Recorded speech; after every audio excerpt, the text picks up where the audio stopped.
여섯 번째 대멸종을 막기 위해서 이제 여러 가지 말씀을 해주셨는데 당장 우리나라에서 지금 제일 시급한 일, 또 관장님이 나도 참여해서 이런 걸 한번 해보고 싶다 이런 일 뭐가 있을까요? 그러니까 여러 가지 면을 가진데요. 일단 기후의 변화, 그러니까 기후 에너지 전환이죠. 에너지 전환은 이제 되게 크게 하는 거고 기후 문제, 플라스틱 문제, 생명 다양성의 문제가 다 있다고 생각해요. 이제 기후 문제 생각해 보면 일단 사람들이 개인이 할 수 있는 게 뭐냐, 옷 조금 사는 걸 생각합니다. 옷을 조금 산다. 네, 이산화탄소 10%가 옷을 만들고 유통하는 데 생기거든요. 그게 옷이 중요한 게 뭐냐면 이 옷 때문에 아프리카 같은 데가 경제 개발이 안 되는 거예요. 그러니까 오늘 경제 개발 어떻게 했어요? 제가 섬유 산업을 시작했잖아요. 제가 이제 저는 그 메이커 제품을 아프리카 가서 처음 사봤어요. 아프리카에 시장 가잖아요. 산더미처럼 싸놓고 팔아요. 다 우리가 버리는 헌어 수집해가지고 야 우리도 경제 개발 좀 해야겠어 해보자. 이제 자기네가 아무리 잘 만들어도 선진국이 갖다 버린 것만큼 잘 만들 수가 없는 거예요. 경제 개발이 되지도 않아.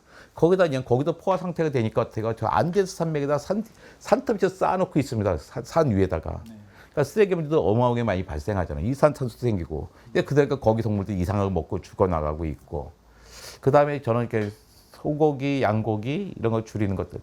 그러니까 채식까지는 아니더라도 그러니까 지구의 중에서 소고기, 양고기만 누가 채식지향으로. 그렇죠. 내가 내 돈 내고만 먹지 말자 하면 큰 도움이 된다고. 남이 사주는 남이 사주는 먹자. 예. 왜 사회생활하기 힘들고 막 그러니까 내가 그렇게 철저하게 못 하겠더라고. 하지만 최소한만큼 하자. 그 다음에 그 5대 도시만이라도 난 대중교통을 무료화해야 된다고 생각해요. 5대 도시랑 큰 도시요. 큰 도시, 뭐 서울, 뭐 인천, 뭐 이런 데 있잖아요. 너무나 잘 돼 있는 데, 그러니까 경기도 전역 이런 데들. 네트워크 잘 되는. 사실 더 편해요. 제가 이제 9년째 대중교통으로 다니거든요. 그러니까 지방에서 지방에 연결처럼 안 돼요. 지방 어렵죠. 네, 무슨 장수 사시는 분들에게, 곡성 사시는 분에게, 양구 사시는 분에게 대중교통 타세요. 나 이렇게 말 못 해요. 거의 차 있어야 돼요. 그런데 서울 이런데, 서울이나 부산 이런데 대중교통 훨씬 더 편해요. 근데 이것을 무료로 해주는데 되는 거죠. 어차피 시민들이 돈 내잖아요. 시민들 돈 낼 거 세금 내면 똑같은 거잖아요. 이렇게. 그래서 공용화해 나가고. 목포 같은 경우도 결국에 공용화하기로 했잖아요. 그러니까 유럽도 다, 독일도 다 공용화돼 있거든요. 룩셈부르크는 기차마저도 다 무료예요. 룩셈부르크 그렇습니다. 룩셈부르크. 뭐 작은 나라긴 하지만 그러니까 큰 나라에서도 도시별로 그렇게 많이 하거든요.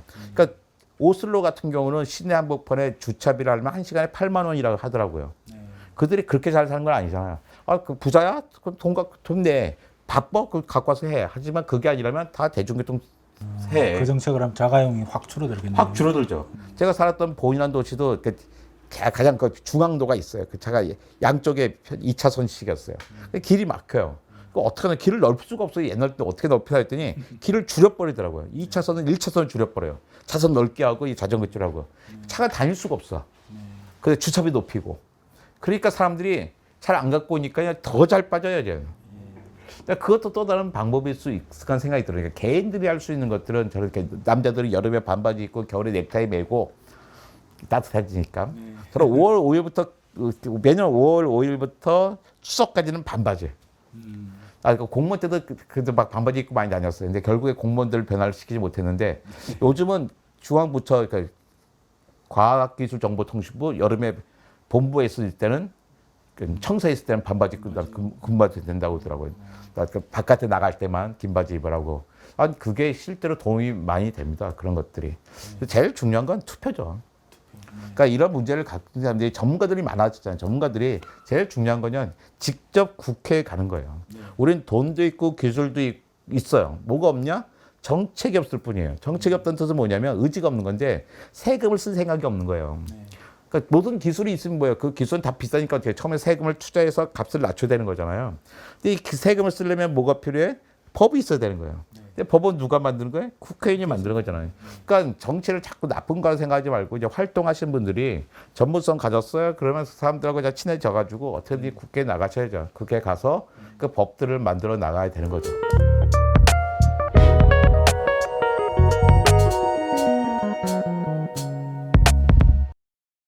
대멸종을 다루셨는데 대멸종에도 끝끝내 이제 살아남은 선생님 상어잖아요, 상어. 네, 네. 그래서 상어는 대멸종을 어떻게 견뎌냈을까?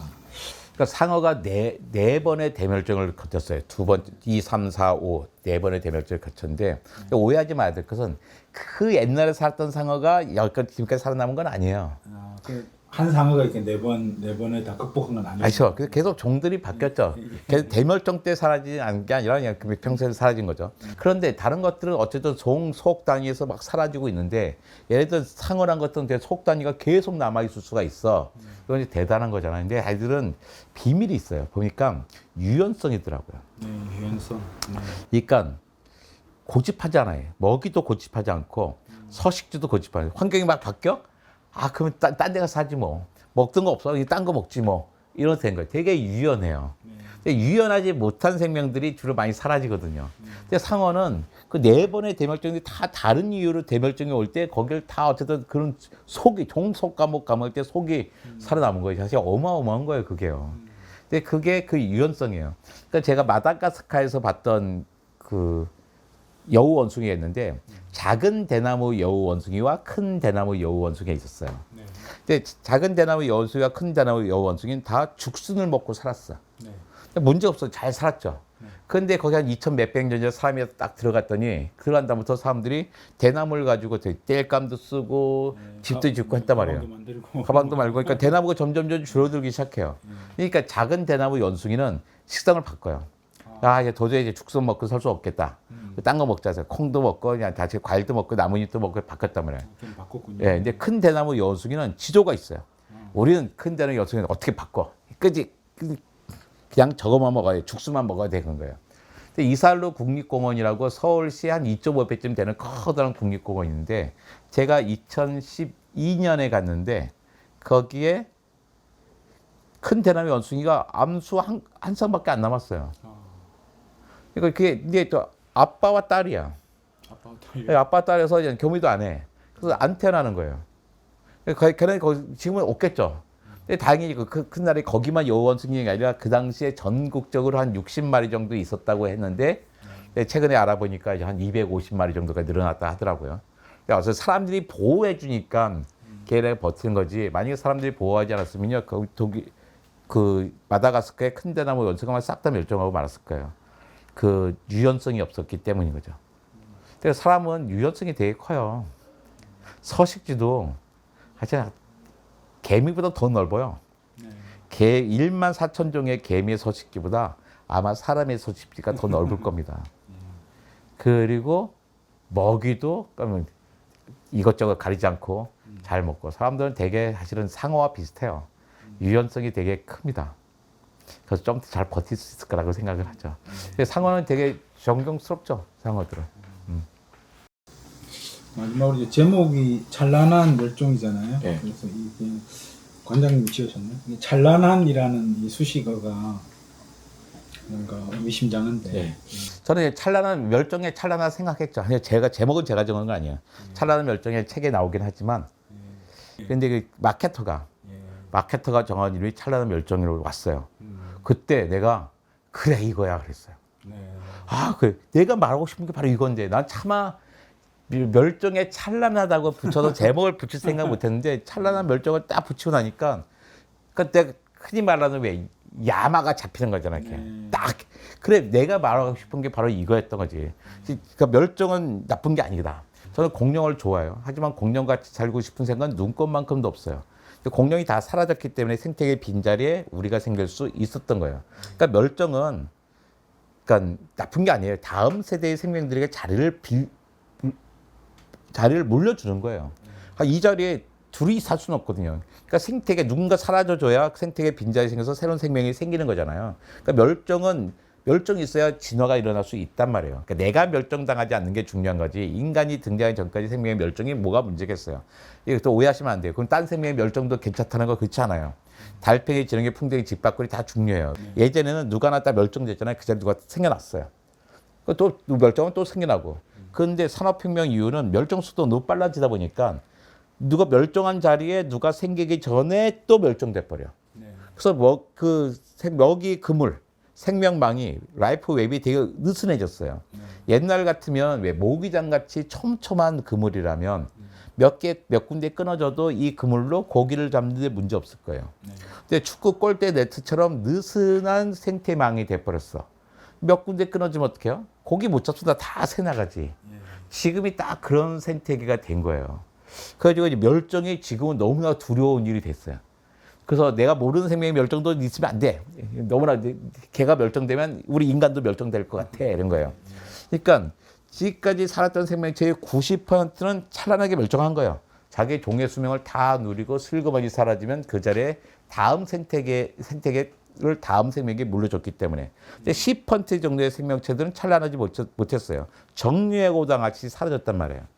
근데 자기 잘못은 아니었어요. 자연적인 문제였어요. 대륙이 합쳐진다든지 운석이 부딪힌다든지 화산이 터지는 문제가 있었단 말이에요. 근데 지금은 그렇지가 않아요. 6번째 대멸종은 사실은 되게 간단한 거예요. 우리가 뭐 화산 막을 수 있나요? 못 막잖아요. 근데 지금 6번째 대멸종, 되게 1950도 시작된 인류세를 6번째 대멸종인데 이때는 너무나 간단한 이유예요. 인간 때문에 이런 문제가 생긴단 말이에요. 그러니까 우리가 화산을 막지는 못하지만 인간의 행동은 바꿀 수 있잖아요. 너무나 간단한 거죠. 그러니까 우리도 비참하게 멸종하지 말고 찬란하게 멸종하자. 근데 우리는 인간은 좀 뭐 많이 살아요. 수십만 년, 한 100만 년을 살아야 되는 동물인데 기껏 30만 년밖에 안 되는데 짧으면 뭐 몇백 년, 길어야 뭐 1000년 이더밖에 안 남았는데 말이 되냐. 우리도 찬란하게 멸종해야지. 어떻게? 찬란하게 멸종을 어떻게 해야지. 과학과 기술이 필요해. 그 생태계도 잘 보존하고 이 기후 더워지는 것도 저 이제 자제시키고 인구가 늘어나는 것도 어떤 100억 이내에서 좀 마무리하려고 좀 노력을 해야 되고 이런 것들을 다 촘촘히 나가야 되는 거죠. 그런 의미에서 찬란한 멸종이 되겠습니다. 그러니까 우리의 멸종, 찬란하게 멸종, 우리 꿈이다. 비참하게 멸종하지 말고 찬란하게 멸종하자. 뭐의 힘으로? 과학과 기술의 힘으로 한번 극복해보자. 그러니까 하는 게 이 책으로 하고 싶은 이야기입니다.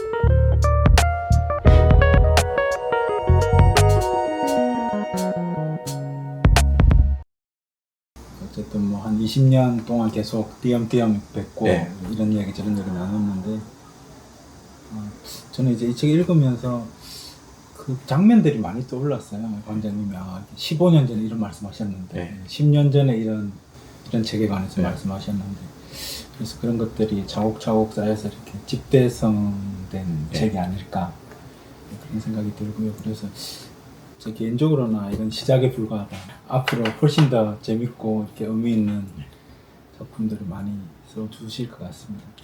예, 열심히 하겠습니다. 네, 그래서 그 길로 가는 그 첫걸음을 오늘 좀 말씀 나눈 게 아닌가 그런 생각이 듭니다. 네, 감사합니다.